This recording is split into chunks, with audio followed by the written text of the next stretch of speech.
नहीं, जहर पूरे शरीर में फैल चुका है। अगर हमने अभी कुछ नहीं किया तो हम इसे बचा नहीं पाएंगे। अब क्या करें? अब सिर्फ तुम ही इसे बचा सकते हो। हाँ? ये ठीक नहीं है। ऐसा लगता है जैसे मैं फायदा उठा रहा हूँ। प्रियतम, हम पहले ही तुम्हारे हैं और वैसे भी ये एक जान बचाने के लिए है। मुझे नहीं लगता ऐना दीदी तुम्हें दोष देंगी। ठीक है फिर। चलो रोजी, हम बाहर चलते हैं। संभाल लेना। चलो।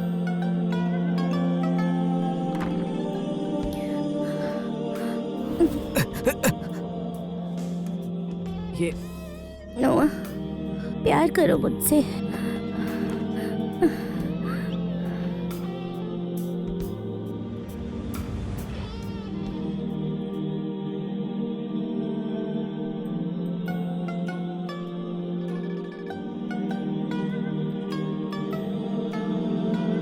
राम, पाप है, पाप है।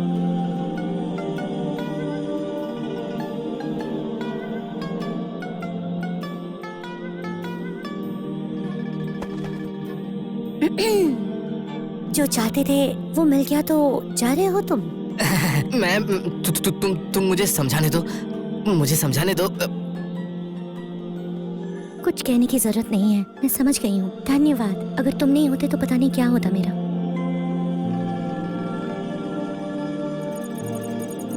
Congratulations host, हीरोइन का अफेक्शन फुल मार्क्स तक पहुंच चुका है। तुम्हें एक रिवॉर्ड मिला है, स्पेस ट्रैवल। दिन में 3 बार यूज कर सकते हो। तो ये काम कर गया। स्पेस ट्रैवल के साथ मैं जहाँ चाहूँ वहाँ जा सकता हूँ। ब्रिलियंट।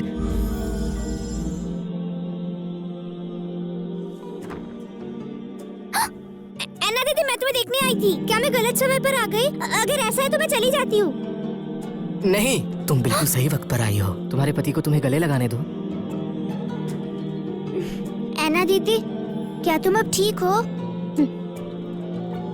सुनो ना, धन्यवाद। मैंने तुमसे इतनी दिल दुखाने वाली बातें की थी, फिर भी तुमने मुझे माफ कर दिया। मैं तुम्हारा पति हूँ। जब मैंने तुमसे वादा किया है तो उसे निभाना मेरी जिम्मेदारी है। सच्चा मर्द अपना वादा निभाता है, मरते दम तक। प्रियतम, तो अब हमें क्या करना चाहिए? अभी तो हमें सिपाही से मिलना चाहिए, फिर राजधानी जाकर सम्राट से मिलेंगे। जाने की आवश्यकता नहीं है। क्षेत्र न्यायाधिकारी और सिपाही पहले ही लैरी के हाथों चुप करा दिए गए हैं। मुझे लैरी के पास से कुछ मिला है।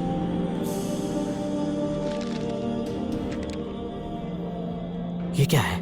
प्रधानमंत्री ईथन क्लार्क एक लंबे समय से लैरी के साथ काम कर रहा है। सड़कों को बंद करना, लोगों को मारना, ये सब प्रधानमंत्री के निर्देश से ही हो रहा है। वो तुम्हें और रोजी को मारना चाहता है। ईथन मुझे मरवाना चाहता है। शायद उसे डर है कि मैं राजा से मिलके लैरी और उसके बारे में सब कुछ बता दूंगी। लेकिन वो रोजी को क्यों मारना चाहता है? मुझे भी नहीं पता। हमारे और प्रधानमंत्री में कोई पुरानी दुश्मनी भी नहीं है। लगता है ये सिर्फ राजधानी पहुंचने पर ही साफ हो पाएगा। लेकिन जाना है या नहीं ये तुम पर निर्भर करता है। आखिरकार ये भ्रम भी हो सकता है कि लैरी ने हमें मार दिया और खुद गायब हो गया। मैंने अपनी पत्नी से वादा किया है कि मैं तुम्हारा बदला लूंगा, इसलिए मैं इसे अंत तक ले जाऊंगा। प्रधानमंत्री तुम्हें मरवाना चाहता है। इसका मतलब यह है कि वो वास्तव में वांग परिवार के रेशम के मामले से जुड़ा हुआ है। हमें वहाँ जाना ही होगा किसी भी हाल में। मैंने तुम्हें बिल्कुल सही समझा था। अब बिना देर किए चलो। सम्राट, सीमा पर संकट की स्थिति है। हमें तत्काल सैन्य पूंजी और संसाधन की आवश्यकता है। ये युद्ध राष्ट्र के भविष्य से जुड़ा हुआ है। इस पर ध्यान देना अनिवार्य है। क्या आपके पास इन संसाधनों को इकट्ठा करने की कोई योजना है? अब तो भूमिपतियों के पास भी अतिरिक्त अनाज नहीं बचे। अध्यक्ष डैन, आप तो ये बात जानते ही हैं, पिछले कुछ सालों से परिस्थिति बहुत खराब है। फिर हम सैन्य पूंजी कहाँ से लाएं? धनराशि इकट्ठा नहीं कर सकते, लेकिन अपना वेतन तो इकट्ठा कर सकते हो। अध्यक्ष डैन, आपका क्या मतलब है? स्वयं जाकर पूछ लो। एक कहावत है, जब प्रधानमंत्री मोटा होता है तो बाकी दुनिया पतली हो जाती है। डैन, आरोप लगाने के लिए प्रमाण चाहिए, अन्यथा ये केवल लांछन है। महान जुआन के प्रति मेरी निष्ठा अटल और सच्ची है। भगवान स्वयं इसकी साक्षी दे सकते हैं। लेकिन तुम? मैं क्या? 1 महीने पहले ज़ेन क्षेत्र में हत्या हुई थी। तुमने एक विद्वान का उत्तरदायित्व ये कहकर लिया था कि वो बहुत प्रतिभाशाली है। तुम उसे सम्राट से मिलवाने के लिए राजधानी लाना चाहते थे। लगभग 1 महीना हो चुका है। वो कहाँ है? इसकी जांच तो पहले भी हो चुकी है। रास्ते में डकैतों ने हमला किया और उनके साथ ही मारा गया। या फिर दंड से बचने के लिए भाग गया। सच केवल तुम जानते हो। ये मत भूलना कि उस समय तुमने अपने सर के बदले उसका दायित्व लिया था। अब वो लापता है। अध्यक्ष डैन, क्या तुम्हें उदाहरण कायम नहीं करना चाहिए? हाँ, सही कह रहे हैं। बिल्कुल सही। प्रधानमंत्री बिल्कुल सही कह रहे हैं। जब तुमने एक सैन्य निर्देश का वचन दिया था तो तुम्हें अपना वचन निभाना ही होगा। सम्राट, डैन को शिक्षा के रूप में दंड दीजिए। सम्राट, कृपया इंसाफ करें। डैन रीड, क्या तुम अपना अपराध स्वीकार करते हो? सम्राट, मैं डैन रीड अपने निर्णयों का पूरा उत्तरदायित्व लेता हूँ। मैं हर दंड भुगतने के लिए प्रस्तुत हूँ। सम्राट, नोआ नाम का एक व्यक्ति आपसे मिलना चाहता है। क्या? ये वही है, उसे अंदर बुलाओ। ये जीवित कैसे लौट आया?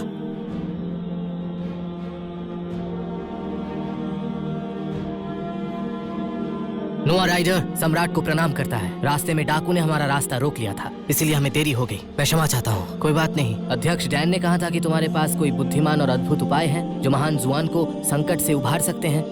सम्राट, देखिए इस वस्तु को। आलू कहते हैं इसे। ये विदेशी मिट्टी से आता है। केवल सीधी पाक कला से भी ये एक स्वादिष्ट खाना बना सकता है। सबसे महत्वपूर्ण बात यह है कि आलू की पैदावार परंपरागत फसलों से अधिक होती है। गेहूं और चावल की तुलना में इसका अंतर बहुत बड़ा है। प्रति एकड़ पैदावार कम से कम 5000 किलो तक पहुंच सकती है और ऐसे सारे समस्या का हल हो जाएगा। ये क्या बोल रहा है? ऐसा भी हो सकता है क्या? चावल की पैदावार प्रति एकड़ अधिकतम 1000 किलो होती है, लेकिन ये आलू 5000 किलो से भी ज्यादा अधिक दे सकता है। ये पूरा 5 गुना अधिक है। तुम्हें क्या लगता है? सम्राट, ये केवल इसकी कथा है। मैं अपनी अधिकतम जीवन जी चुका हूँ, लेकिन मैंने कभी आलू के बारे में नहीं सुना। मुझे डर है कि ये आपको धोखा देगा। क्या तुम जानते हो कि सम्राट को धोखा देने का अर्थ 9 कुल का निष्पंदन होता है? तो तुम ही प्रधानमंत्री हो। बिल्कुल। अच्छा, बहुत अच्छा। तुम बुरी लोमड़ी हो। मैं तुम्हें याद रखूंगा। तुमने जो आदमी मुझे मरवाने के लिए भेजे थे, उस हिसाब को हम धीरे धीरे चुकाएंगे। सम्राट, यहाँ आने से पहले मैंने ज़ेन क्षेत्र में बड़े स्तर पर आलू लगा दिए थे। समय के हिसाब से देखा जाए तो फसल लगभग तैयार होनी चाहिए। तो आप राजस्व मंत्रालय के अधिकारी को फसल की जांच के लिए भेज सकते हैं। ठीक है, राजस्व मंत्रालय के अधिकारी को जांच के लिए भेजो। अगर ये सच निकला तो मैं तुम्हें तुम्हारी इच्छा के अनुसार पद और उपाधि दूंगा, लेकिन अगर ये झूठ निकला तो मैं सारे कुल को निष्पंदित कर दूंगा।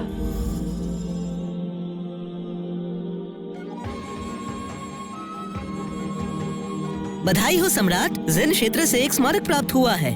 इस साल बहुत बड़ी फसल हुई है। इस साल आलू का उत्पादन हजारों किलो तक पहुंच गया है। तो ये सच है? आलू के साथ इस देश की राशन की चिंता भी नहीं रहेगी। ये कैसे संभव है? इस दुनिया में ऐसी वस्तु कैसे हो सकती है? नोआ, तुमने सच में मुझे आश्चर्य में डाल दिया है। मैं तुम्हें दिल खोलकर पुरस्कार दूंगा। तुम्हें साइमिंग के अधिपति की उपाधि देना चाहता हूँ। सम्राट, ऐसा नहीं होना चाहिए। प्रधानमंत्री, आज तुम इतना विचित्र आचरण क्यों कर रहे हो? तुम्हें कोई भी बात मान्य नहीं लग रही? तुम्हारी कोई व्यक्तिगत दुश्मनी तो नहीं है? बिल्कुल नहीं। मैं सिर्फ राज्य और उसके संतुलन के बारे में सोच रहा हूँ। सम्राट, ये ना भूले कि इस व्यक्ति पर कई हत्या के आरोप हैं। इसने क्षेत्र के कार्यालय के अंदर सबके सामने हत्या की है। इसके अपराध अनेक हैं। अगर आप इसे पद और उपाधि देते हैं तो महान जुआम के कानून कहाँ रहेंगे? पाखंडी। तो प्रधानमंत्री के अनुसार इससे कैसे निपटना चाहिए? सम्राट, नोआ ने राज्य के लिए बहुत सेवा की है, लेकिन वो दोषी भी है। वर्तमान में शाही कोष में चांदी की कमी है। इसके पास असामान्य प्रतिभा है। मेरा सुझाव यह है कि सैन्य पूंजी जुटाने का काम इसे सौंपा जाए। सैन्य पूंजी में 10 लाख चांदी के सिक्के कम है। ये तो राजस्व मंत्रालय का उत्तरदायित्व होना चाहिए। राजस्व मंत्रालय भी धनराशि से भरा हुआ नहीं है, परंतु जंग फिर भी लड़नी होगी। मुझे विश्वास है कि नोआ की प्रतिभा के साथ इसका कोई न कोई हल निकल आएगा। तो सैन्य धनराशि जुटाने का काम ही सही। क्या आपको लगता है मैं आपसे डरता हूँ? लेकिन मेरी एक शर्त है। कहो। अगर मैं 10 लाख चांदी के सिक्के जुटा लेता हूँ तो मैं प्रधानमंत्री से ये मांग करता हूँ कि वो भी आधा योगदान दे। और अगर तुम असफल हो गए तो? अगर मैं असफल हुआ तो मैं मेरा सिर लेकर सामने आऊंगा। ठीक है, मुझे स्वीकार है। सम्राट, मुझे कोई आपत्ति नहीं है। ठीक है, फिर यही तय है। नोआ, तुम अधिक हड़बड़ी कर रहे हो। 10 लाख चांदी के सिक्के हम कहाँ से जमा करेंगे? चिंता मत करो। जब वादा करने की हिम्मत की है मतलब मुझे विश्वास है। वो मैं ही हूँ जो तुम्हें इस सब में घसीट कर लाया। अगर कोई भी मदद चाहिए तो कह देना, मैं तुम्हारे साथ हूँ। वैसे एक मदद चाहिए। ये पत्र इस बात का प्रमाण है कि प्रधानमंत्री ईथन डकैत के साथ मिलकर लोगों की आवाज दबा रहा था। इसीलिए अभी के लिए इन्हें अपने पास ही रखो। जब सही वक्त आएगा मैं आशा करता हूँ तुम और वो शिविर मेरे साथ खड़े होगे। चिंता मत करो। ईथन क्लार्क जैसे धोखेबाज को सब मिलकर गिराएंगे। सम्राट लंबे अरसे से उसे हटाना चाहते थे, लेकिन उनके पास कभी कोई ठोस वजह नहीं थी। ठीक है, चलो काम बांट लेते हैं।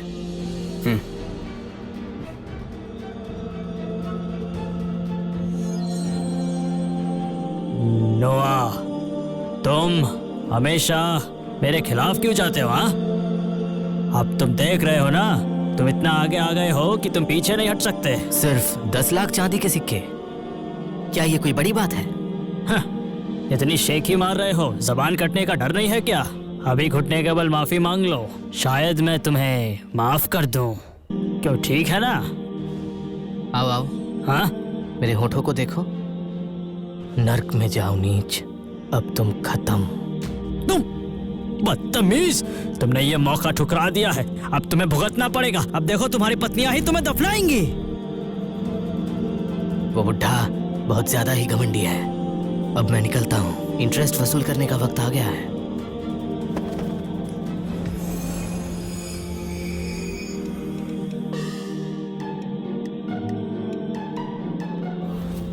अरे बाप रे बाप, इतना सारा सोना!